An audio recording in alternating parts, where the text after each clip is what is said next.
ran out to get a pack of cigarettes, but I left my wallet at home. Yeah, that's me. I'm getting old. My name is Sonny Featherland, an investigator for 20 years, and once the star of the predatory division of the Clawville Police Department, one half of the legendary Chicken Police. But buying a pack of smokes is more than I can handle right now. Maybe I should just lay low. Yeah, I'll do that. The most colorful place in the wilderness. For all the gods, what bullshit. The last clucking color left this city years ago. And slowly I'll turn gray too.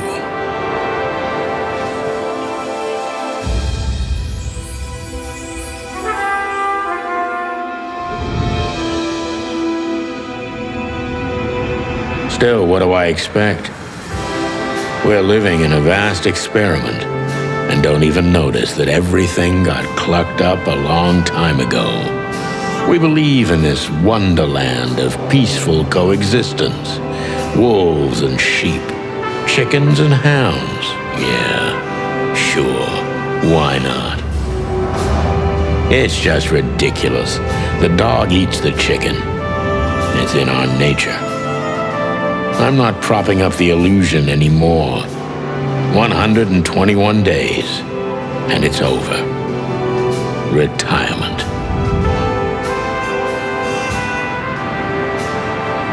What could possibly go wrong?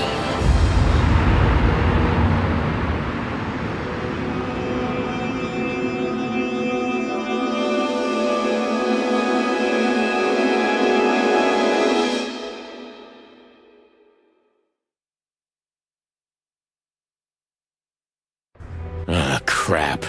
My office lock is a piece of shit if a dame can pick it. She stood in the darkness. The light painted stripes on her body. It whispered secret little things that were never there in the first place. But she was no zebra. Reality was just a light switch away. Elizabeth or Charlotte? I was sure she'd have a sophisticated-sounding name. She had a bygone look in her eyes, older than this ancient building, and perhaps the whole city itself. Or maybe I'm just drunk. But she was the first womanly thing in my place for a long time, so I had to give her a chance.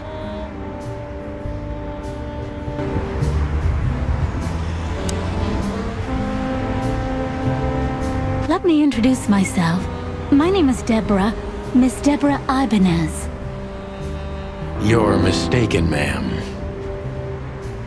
Oh, really? Please enlighten me, Mr. Featherland. I'm not a private eye. I'd recommend Mr. Philmar Lowe instead of me. He's a nice guy. Believe me, Mr. Featherland, it's not an accident I came to you. Look, miss, I work for the police, and I'm currently on leave. I couldn't accept private commissions even if I wanted to. Not even from a classy dame like you. Am I that easy to read? That's my job. But tell me, since you've invited yourself in, would you like a drink? I don't usually drink. Well, I've gotta have one. And it'd be rude of me to drink alone. So, maybe some sherry? If you insist. But bourbon, please. Huh. Thank the wild ones. That's all I have. What a coincidence. So come on, spill it from the beginning.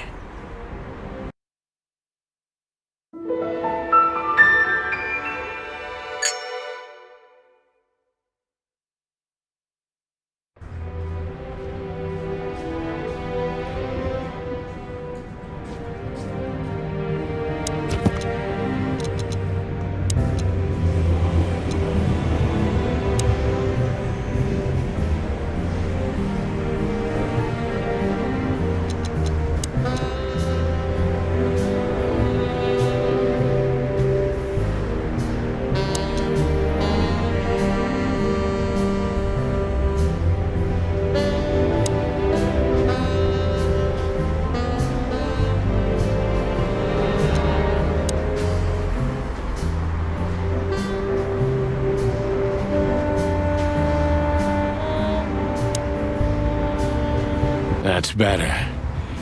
Now, if I understand correctly, your mistress is receiving threats. What kind of threats, exactly?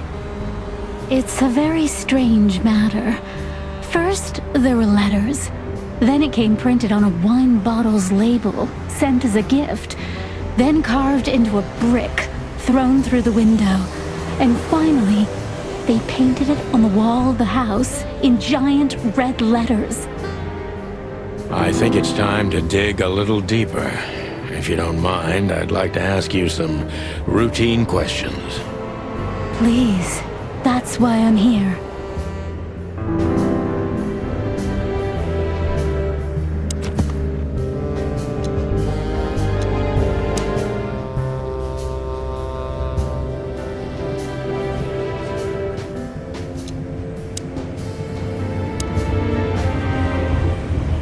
We used to be star cops a few years ago.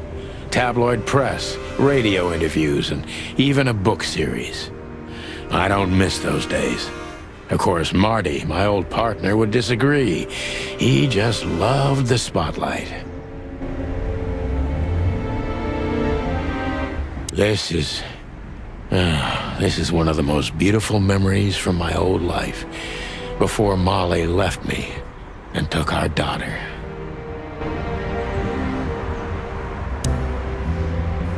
Every whiskey has the same color nowadays, at least in this price range. So, this is the part where the interrogation comes, like in those detective movies. Something like that, Deborah, yes.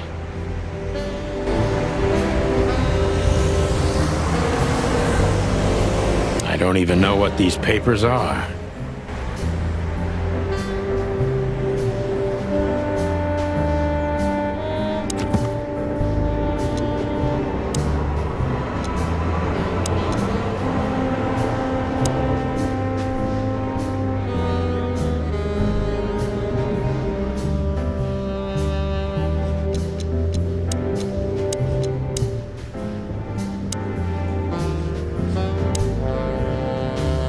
My wallet and my badge. The wallet is real, the badge ain't. Chief Bloodboil took mine, so I got this one out of a pack of cornflakes, just in case. My last cigarette. You're lucky I don't have a light, pal. She doesn't seem so dangerous that I need to grab my gun, but you never know.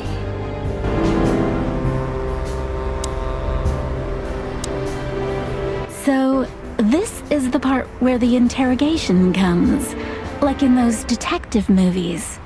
Something like that, Deborah, yes.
I must be cautious and smart.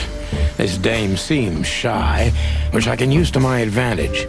But I must be careful about what I say to her, or I could scare her off. Let's start gently, and when the time comes, we can go in hard.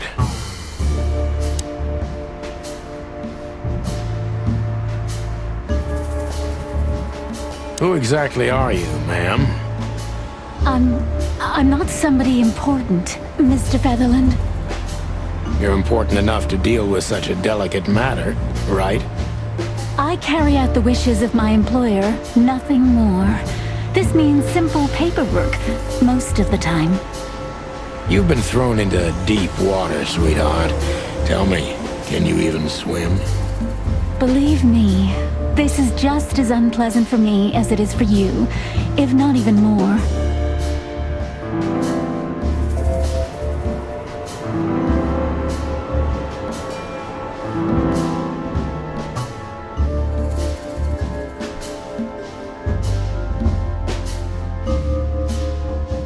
Tell me, which part of the city do you live in?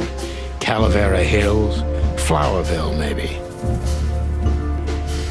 Look, I don't want to answer that. I'm here on behalf of my employer, and not on personal business. Fair point, Deborah. Let's try a different approach.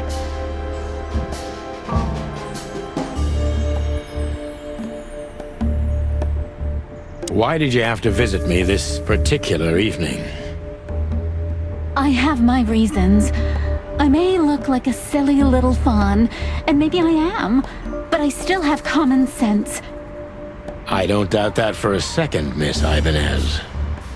This day is essential to my mistress, and she thought it's also important to you. A message in itself, for sure. But to be honest, even you are. You know what? I'll just take that as a compliment, even if it wasn't meant as such.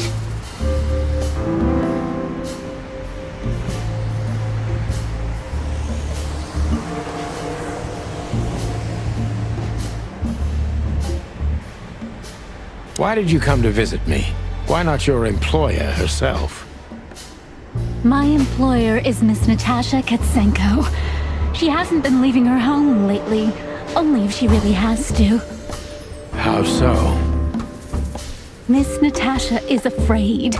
She's scared because of those unwanted messages, and everyone knows who she is. So she's that kind of woman. I don't know what you mean. Of course you do, Deborah. Thank you, by the way. We're finally getting somewhere. We avoided the point long enough. Deborah's hiding something, no question. Let's focus on that.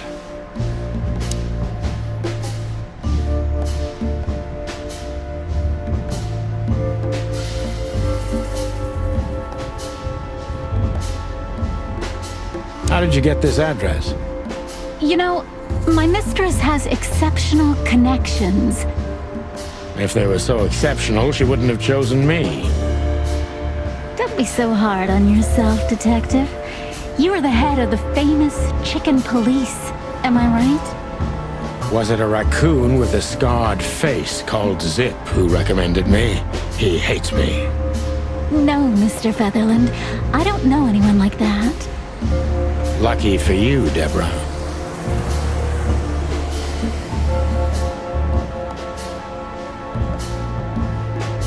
What do you want from me? Me? Oh, don't be silly, Deborah. I mean your employer. I was just talking to myself, out loud. Well, Miss Katsenko thinks you're a great detective, and you're also reliable. That's why I came. Did she also give you the lockpick? Please, could you let this go?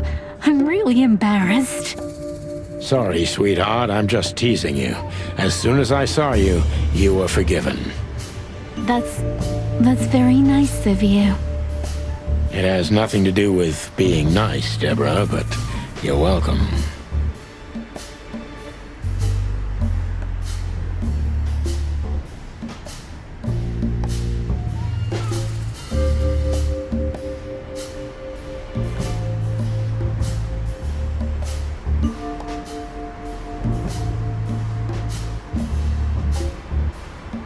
Have you ever felt truly vulnerable? Honestly, very often, Mr. Featherland.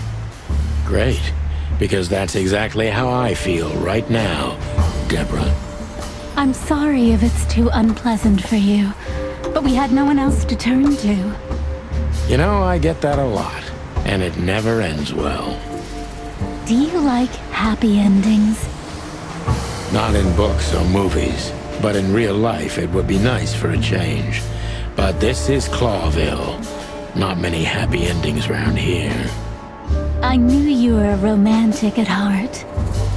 If what's between me and my whiskey could be called romance, then yes, maybe. A little.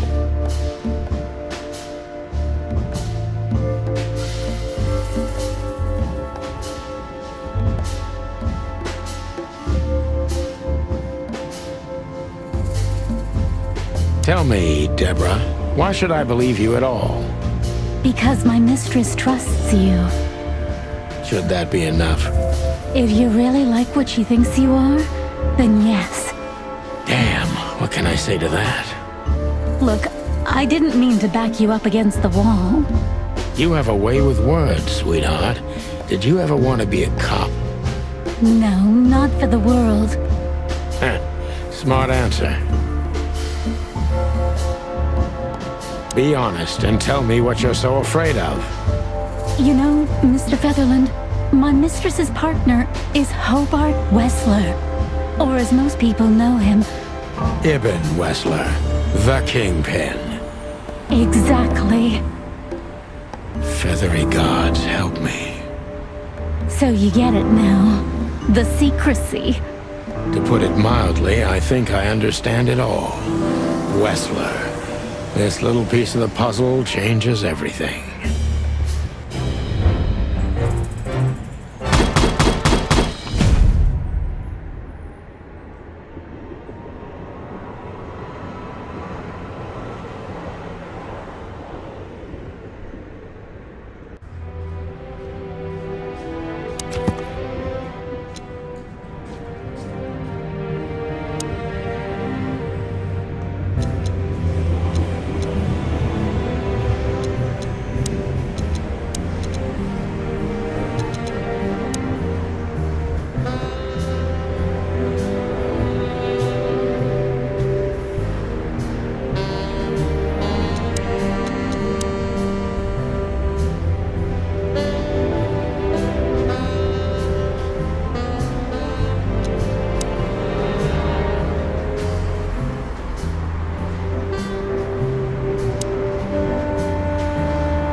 Why don't you take it to the police? Just go there and file a report.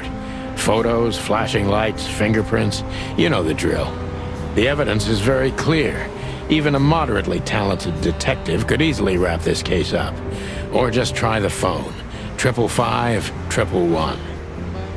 Please, take a look at this. Well, okay. Let's see.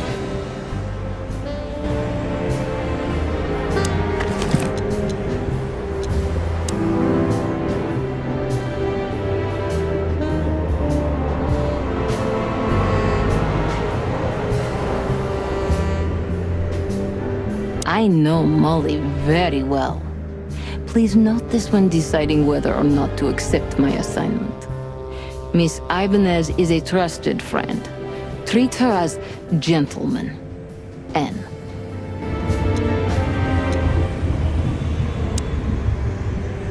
I know. I felt like I'd been hit on the back of my head with a blackjack. Reality tilted. Molly. Good gods. What was her name doing there? I glanced at the opposite wall, with the well-worn picture frames. Like an eternally dark hole in the wall. A missing piece. She was wearing a light silk dress and singing a lullaby. The waves caressing her beautiful long legs. Why Molly? Why now? Mr. Featherland? Santino, are you all right? What the hell is this supposed to mean? I don't know anything, Mr. Santino. My mistress told me to give this to you. She said you'd understand. Don't you? Oh, of course I understand, Miss Ibanez. I get it very well. But this case is becoming more and more confusing. It's starting to look like blackmail. Blackmail? Don't play innocent with me. But... All right. When can I visit? Visit? Me? Not you. Miss Katsenko. Oh, yes. You can find her at the Czar Club. Didn't you tell me she's not the social kind? That she's especially unsociable? Or does she only like loud and crowded clubs? No, she's really not like that. But she owns the place. Judging by the flyer, it must be a very busy club, especially on New Year's Eve, right? I'm sure you'll have no trouble finding Miss Katsenko, but there's one small problem, Mr. Featherland. Let me guess. Mr. Wessler better not know about my visit. Exactly. How did you know? 20 years experience, ma'am. Oh, and please, call me Sonny. It was a pleasure to meet you, Sonny. I'll talk about the rest with Ms. Katsenko in person. A good friend of mine would be happy to take you home if you'd like. I'd appreciate that, Sonny.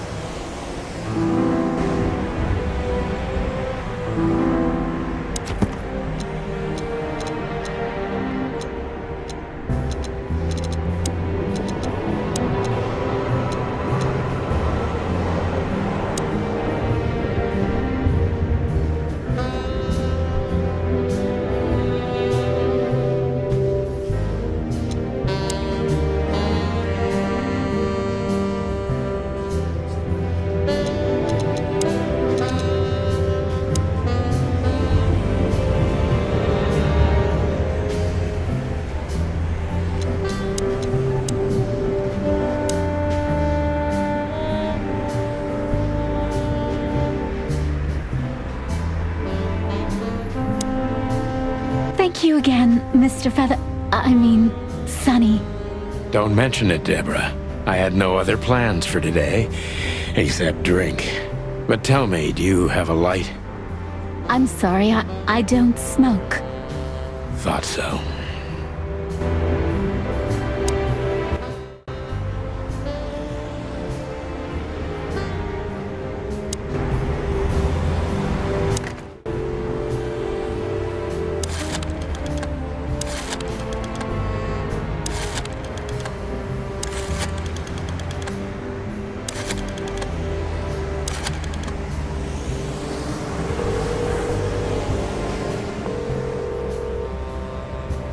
Hey, Lewis. Am I bothering you? No. Of course not, Sonny. Old friend, what's up? Could you come over? I've got a favor to ask if you're not busy. For you, anything. Just a minute.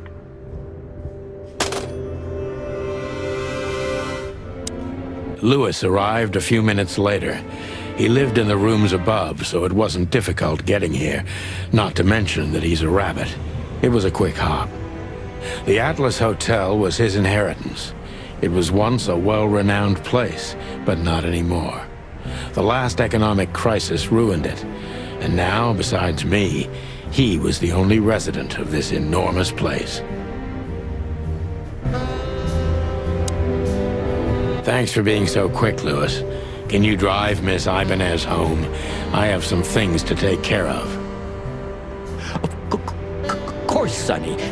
You know, anything for you. Thank you for being so considerate, Sonny. I appreciate it. Don't mention it. Goodbye, then. So long, Deborah. Before I visit the club, I have to take a detour. I've got a feeling that this case isn't going to be a one-man job. And there's only one bird in this city I can trust. My ex-partner, Marty. He's going to be at the station. I can only hope he'll be willing to talk to me.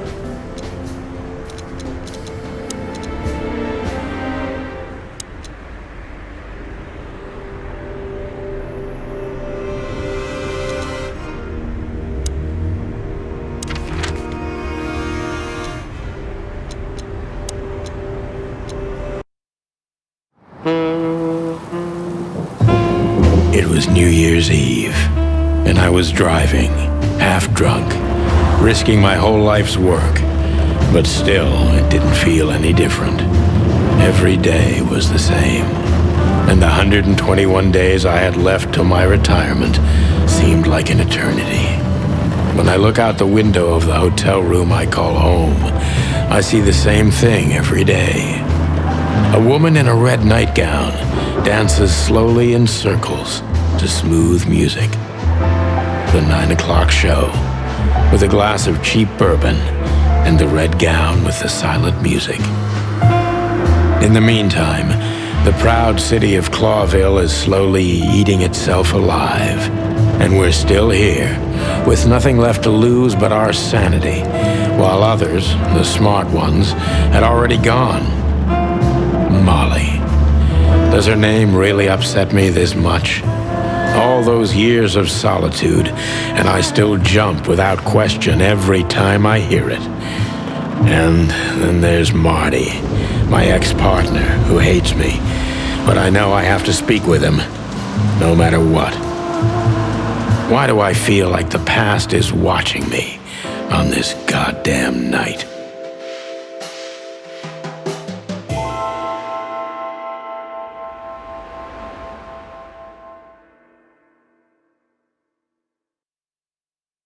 I knew where to find Marty. At the station, we'd always draw straws about holiday duty. Marty never joined in. He always took the New Year's Eve shift, even though he had someone to go home to. I understood. 10 years ago, we survived the night the press called the Bloody New Year. Forgotten by Clawville, but not by us. We both left parts of ourselves behind that night.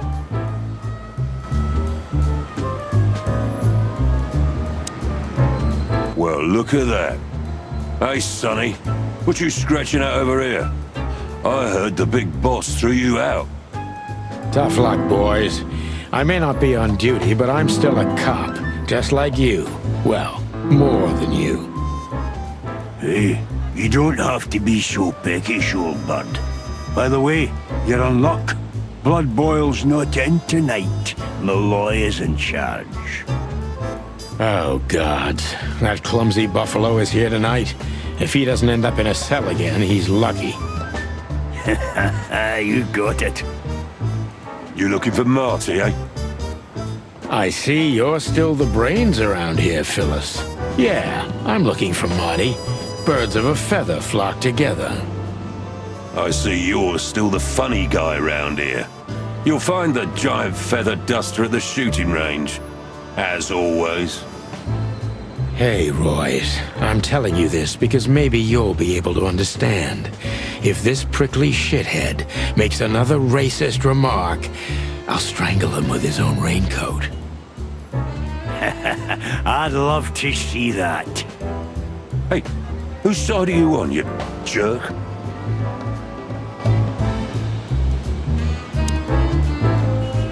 Every time this poster disappears, good old Blood Boil puts it right back, immediately. I tore it down at least 3 times already. Actually, it's a kind of passive-aggressive game for us with the chief.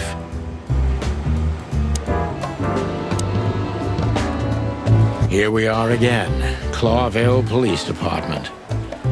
I've never been good at history, but if I'm not mistaken, this place has been a church, a hospital, and even some insane cult's secret hideout over the years.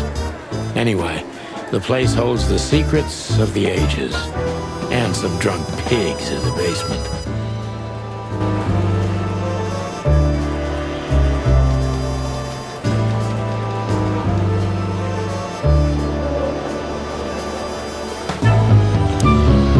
Hey, Monica. Hey, Boss Bird. What are you doing here? Shouldn't you be celebrating somewhere? Every day's a holiday since I got out of here. I can tell. But what are you doing here? Are you here for a file? You know, I'm a little busy right now. Yeah, you could look after a few things for me, but first I'd like to talk to Mr. Big Beak MacChicken himself. Those 2 prickly assholes told me he's emptying the magazines in the hole. Like always. And if he carries on like that, he's gonna use up all our ammo. So it would be nice if you drag him out of there. You know how this day is for him. For him? You know I didn't mean it like that. Yeah, I know. Okay, so just sign here and you're good to go. Thank you, darling. Don't mention it, Boss Bird.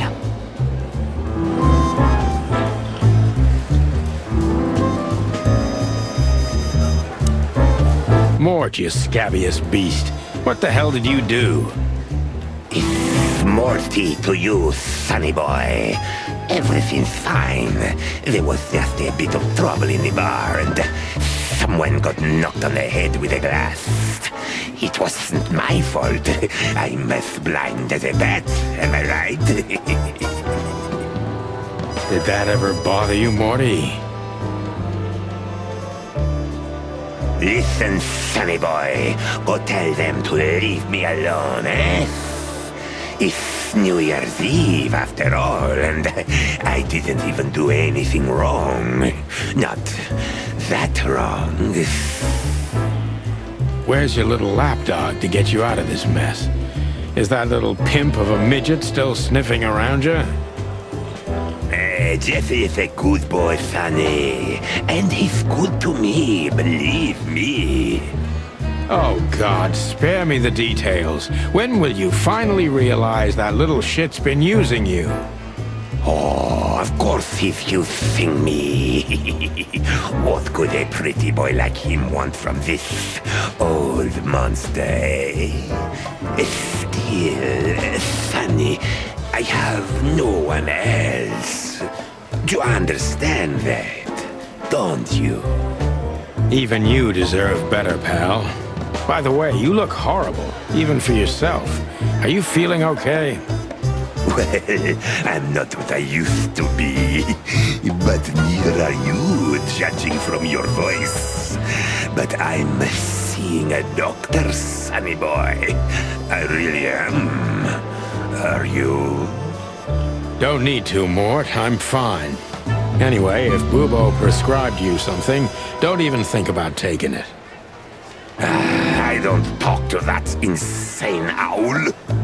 Damn right. Please, say something on my behalf, okay?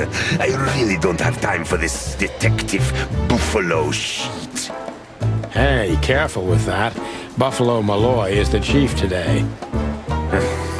Like I care. I'll try to speak for you, but keep it down till then, okay? You don't need this shit, and I don't need it either. Sonny boy, you've always been a good friend. More like a clucking pigeon.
Look what the cat dragged in. Hello to you too, Bosco. I see you're busy, as always. I've been sniffing around one of the rundown joints. You know how it goes. And boom, this son of a lizard comes flying out the window. I didn't know the lizards could fly. So, Mort was being a bad boy again. Nothing unusual. And you? Still dying? I'm still a cop for another 121 days, Bosco. It's as unpleasant to me as it is to you. All right. No need to bite. Wasn't trying to mess with you. You have Moses and Plato for that. And of course, Blood Boil. Let's hope I won't run into any of them tonight. Looking for Marty, eh? Ever since you left, he's kinda lost. He's trying to hide it, but he's not the same bird. Well, I don't think we'll have a teary reunion, thinking about how we parted. Let me give you some advice, Sonny. Let him rage. He'll be the same after that. Anyway, he was the one that shot you, right? You should be mad, not him. It's not that simple, Bosco, but we'll see how he reacts. Thanks anyway. No worries, pal.